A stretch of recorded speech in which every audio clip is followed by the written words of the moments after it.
नमस्कार, आप देख रहे हैं रबजी लाइव और मैं हूं आपके साथ संजीव।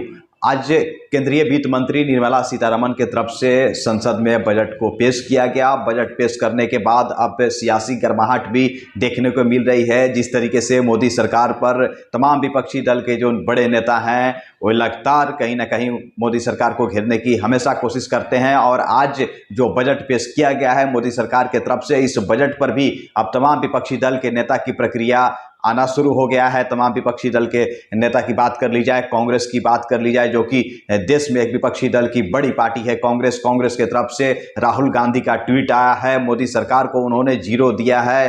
कहीं ना कहीं बिहार की भी अनदेखा की गई है, बल्कि लगातार जिस तरीके से सवाल उठ रहे थे कि हो सकता है कि आज के बजट पेश करते समय निर्मला सीतारमण कुछ बिहार के लिए कुछ विशेष पैकेज का ऐलान कर सकती है, लेकिन बिहार को भी कुछ नहीं मिला।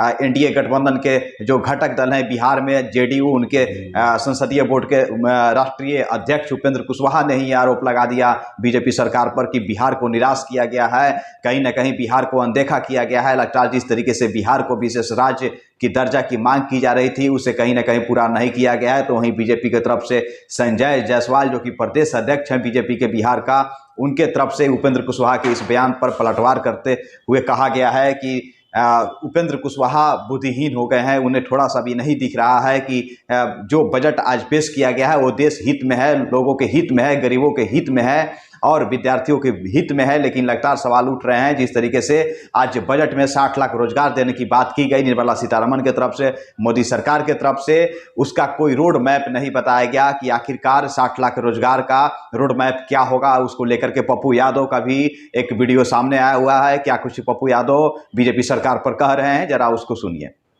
कि जिंदगी नासूर बना देने वाली यह बजट, एजुकेशन पर सबसे कम बजट। आश्चर्य होगा आपको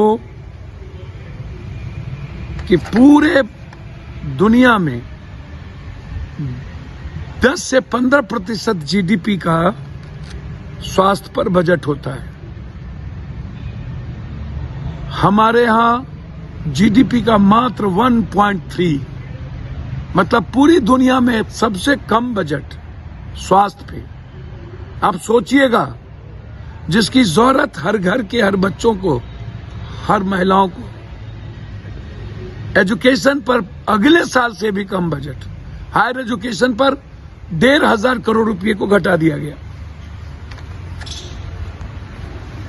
मैं जब सोचता हूं इनके सोच के बारे में, तो मुझे भारत के 140 करोड़ लोगों पर तरस आती है कि आप 8 सालों में नरेंद्र मोदी की सरकार और नरेंद्र मोदी को नहीं समझ पाए। इस भारत के 140 करोड़ के लिए इनकी सोच नहीं, इनकी सोच है सत्ता और सियासत का रास्ता कॉरपोरेट और नौकरशाह से तय होती है, आम आदमी से नहीं। आम आदमी तो सिर्फ बेचारा है। इसीलिए बिहार और देश जानना चाहता है कि आपने लड़कियों के लिए इस बजट में और उसके रोजगार के लिए क्या डाला। आपने महिलाओं के आत्मनिर्भर होने पर क्या कहा।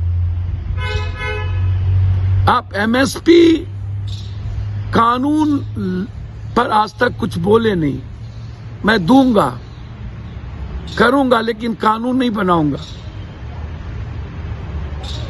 मुंह में राम बगल में छुरी, नहीं हो कम तो थोरम थोड़ी। कब तक मौत पर निर्भर सपना आप दिखाओगे? कब तक आत्महत्या करने पर मजबूर करोगे? कब तक हर हाथ को खाली करोगे? अर्थव्यवस्था को मजबूत करने की कोई सोच नहीं।